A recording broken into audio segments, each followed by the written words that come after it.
Daouda Keita écrit des poèmes tout d'abord pour ses amis du lycée, puis pour dénoncer la détresse sociale qu'il côtoie. Il a fait ses études à travers tout le Mali, en suivant les diverses mutations de son frère fonctionnaire. Après le bac, il est orienté à l'École nationale d'administration de Bamako, pour partir ensuite faire ses études à Paris. Élu depuis 2008 à Bagnolet, Daouda Keita est un militant associatif qui s'investit dans la politique pour mettre en action sa volonté d'influer positivement dans un monde changeant, globalisé et complexe. Ce livre constitue son premier recueil publié. Il est nourri de ses expériences diverses sur l'immigration, l'amour et la géopolitique mondiale de par les pays qu'il a traversés. Voilà. Moi, la lecture, j'attends bien. Oui, on va commencer par la lecture, si ça vous va.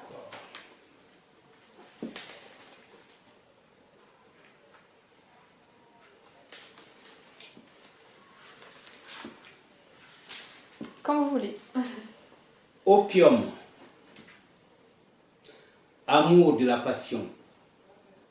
Amour du désir. Vous assassinez l'amitié humble. Vous détruisez l'ego pour l'autre. Vous détruisez le désir par la passion. Indomptable comme le sida, vous marginalisez le patient avant d'être démis comme le cancer par le pouvoir de la science, adulé du pouvoir politique, qui fait rêver le peuple, le pauvre. Aiguillère de groupes de pression constituant la puissance du peuple, basculant la puissance des nantis, générant la démocratie. Longtemps confisquée par les riches du Nord. Nord de surconsommation, de café du Brésil et d'Afrique, de pétrole d'Arabie, d'alcool d'Europe, du tabac des Amériques, d'héroïne d'Amérique, d'Asie, d'Afrique. Alcool, tabac, héroïne. La trilogie destructrice des bourgeons, des forces vives, de la relève de notre génération. Comparé à la pollution, nous avons David devant Goliath. Nous avons la terre devant Jupiter. La trilogie menace l'humain. La pollution étouffe l'univers, où l'homme de l'espace est un fossoyeur, réduisant l'oxygène de son espace, de la planète, détruisant la chaîne par les sécheresses, par les inondations, par les déchets, par les armes.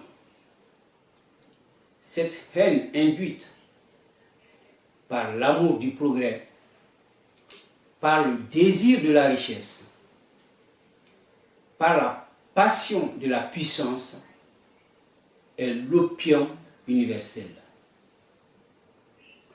Opium aux antidotes inconnus, opium de l'horreur, non. Opium du crépuscule, oui. Merci beaucoup pour cette très belle lecture. Alors si vous voulez, avant de commencer avec les questions, vous pouvez nous dire pourquoi vous avez choisi ce poème en particulier? J'ai choisi ce poème en particulier parce que après le Covid, de plus d'1 an, on retombe, c'est-à-dire les gens s'affolent pour l'écologie et tout ça, alors qu'ils n'avaient pas pris conscience. Et dans ce poème-là, j'avais déjà pris conscience de l'écologie. C'est pour ça que je l'ai choisi. D'accord. Ouais. Très beau poème. Alors je vais commencer avec la première question. Donc, dans sa préface à votre ouvrage, Jean-Robert Léonidas dit que la politique et la littérature ne font pas bon ménage chez un seul individu. Mais il dit aussi que vous êtes une exception à cette affirmation et il vous enjoint à continuer, en tant qu'élu politique, de marcher droit dans vos bottes de changeur de vie. Donc est-ce que vous considérez votre poésie comme une poésie engagée, indétachable de votre engagement en tant qu'élu? Effectivement, la question de la préface de Jean Léonidas m'a beaucoup plu parce qu'il a su cerner ce qui est en moi. Avant, on ne se connaissait pas, mais c'est après qu'on s'est connus, on se côtoie maintenant et tout ça. Effectivement, il a dit qu'il faut que je continue de marcher droit dans mes bottes.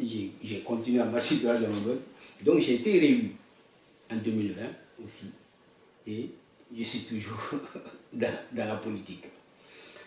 Donc, pour revenir aussi à ça,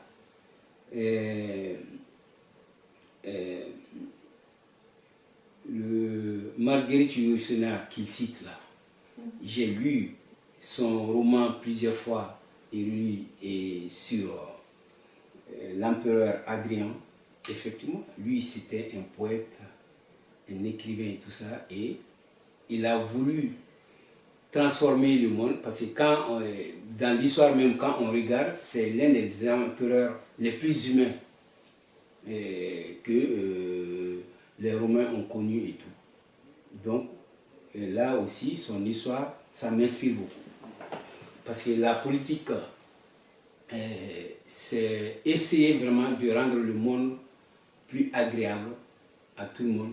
C'est-à-dire qu'on ne peut pas résoudre tout le monde. Un politicien ne peut pas tout résoudre. Mais il faut être en compassion avec le peuple, avec les habitants, à les écouter, à essayer de les aider le plus possible.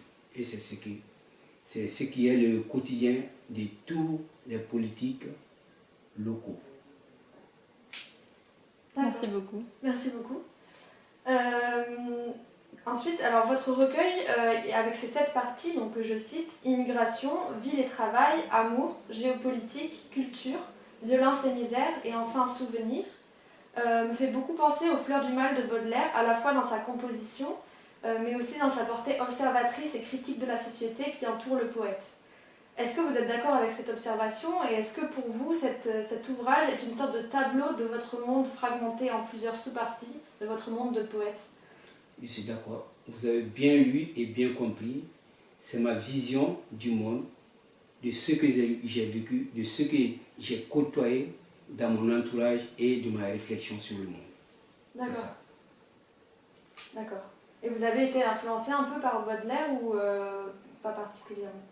Non, pas particulièrement. D'accord. Je n'avais pas lu encore les Fleurs du mal. D'accord. C'est après votre réflexion que j'ai commencé à lire et que j'ai compris. Sincèrement, vraiment.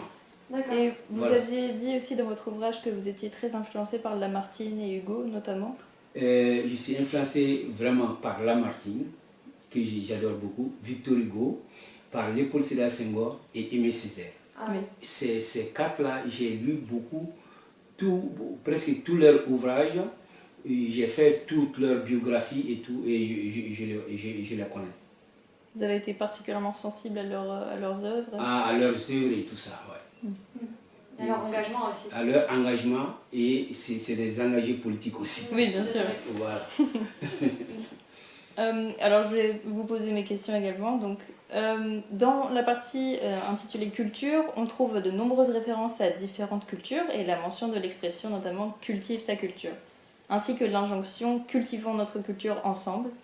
Est-ce que cela témoignerait-il d'un désir d'englober les cultures mondiales et de créer une poésie qui serait totalement universelle afin de mieux se comprendre et mieux s'entendre? Je suis tout à fait d'accord avec vous parce que sur ce côté de culture universelle, ce sont les œuvres de Léopold Sédar Senghor qui m'ont beaucoup influencé. Parce que lui, il a toujours lutté pour une culture universelle. Et d'après lui-même, c'est-à-dire dans toutes les cultures, il faut prendre les bons côtés et laisser les mauvais, comme ça, et les mélanger. Et moi, qui suis né en Afrique, mais ma langue, je peux dire que ma langue maternelle, c'est le français. La langue écrite, depuis la maternelle jusqu'à maintenant, je parle que le français. Et depuis les primaires et tout ça, je fréquente que les bibliothèques françaises, je lis les livres. Même je ramassais des livres par terre que les autres jetaient et que je partais lire chez moi. Donc, la culture française m'a beaucoup influencé. Donc, et j'ai aimé, en les comparant même aussi avec l'âge et ma venue ici, je pense que entre la culture française et la culture africaine, il y a beaucoup de liens tissés par l'histoire. Parce que tous les pays qui ont été colonisés par la France, vraiment, ont aimé la culture française et se sont inspirés de ça. Et je parlais aussi de poésie universelle car vous dites que être français et accepter la culture française, c'est aussi savoir des éléments d'autres cultures, ce qu'on retrouve aussi dans votre ouvrage. Oh, oui, effectivement c'est ça. Parce que moi, je parle de la culture africaine dans ça, je parle aussi de la culture française. J'aime beaucoup l'histoire de la France, les arts de la France, les musiciens et tout ça. Je les connais, donc ça me plaît beaucoup. D'accord. Et finalement, dernière question, on a pas mal parlé du fond de vos poèmes, donc le contenu, mais qu'en est-il de la forme? Donc vous optez pour une écriture très libre, sans ponctuation et avec des vers sans barrière et assez irréguliers. Est-ce que vous pouvez nous expliquer ces choix? Et là, je suis content de ça et je vous félicite parce que vous avez très bien remarqué. Vous avez tout à fait raison. Parce que pour moi, comme le dit Senghor, la poésie, c'est une chanson. C'est-à-dire, tous les chanteurs africains et tout ça, même s'ils n'écrivent pas, c'est des poètes. Et même ici, c'est pareil. Donc, pour moi, ce que j'ai transporté dans mon écrit, c'est-à-dire en supprimant toutes les ponctuations, je pense que, comme une chanson, c'est-à-dire la personne va lire le poème comme une chanson selon son souffle. Donc il n'est pas obligé de s'arrêter là ou là, mais dans sa lecture naturelle ou dans sa récitation naturelle du poème, donc il s'arrête où il veut et tout ça. C'est pour ça que je n'ai pas mis de ponctuation ni rien du tout. D'accord. Merci beaucoup pour vos réponses, vos justifications de ces choix poétiques. Et pour votre ouvrage qu'on a vraiment beaucoup aimé. Non, je vous remercie beaucoup, j'ai aimé. Après, même cette année, fin 2020, j'ai fait un nouveau ouvrage, mais cet ouvrage-là est celui que j'aime beaucoup. Oui, d'accord. Parce que ça aborde tout. Oui. Voilà. En plus, j'ai mis du temps à écrire parce que je l'ai écrit à peu près pendant 10 ans. 10 ans? En 10 ans? Ah ouais. J'ai écrit. Bon, mais pour moi, avant 2016, je n'avais pas le temps de publier, de m'occuper de ça et tout ça. Donc, c'est en 2016 que j'ai décidé de publier, voilà. D'accord. Et est-ce que vous pouvez nous dire juste quelques mots sur votre ouvrage qui vient de sortir, Celui qui donne? Oui, effectivement, Celui qui donne, ça parle aussi de la même réalité que le premier recueil. Et entaché aussi des sentiments personnels, des vécus.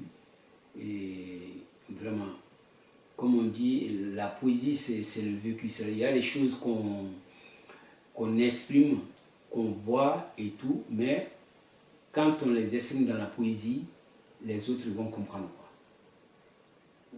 Voilà. Eh bien, on a hâte que les lecteurs de L'Échappée Belle découvrent tout ça. Et on espère à bientôt pour une nouvelle interview. Merci, c'est gentil. Je vous remercie beaucoup.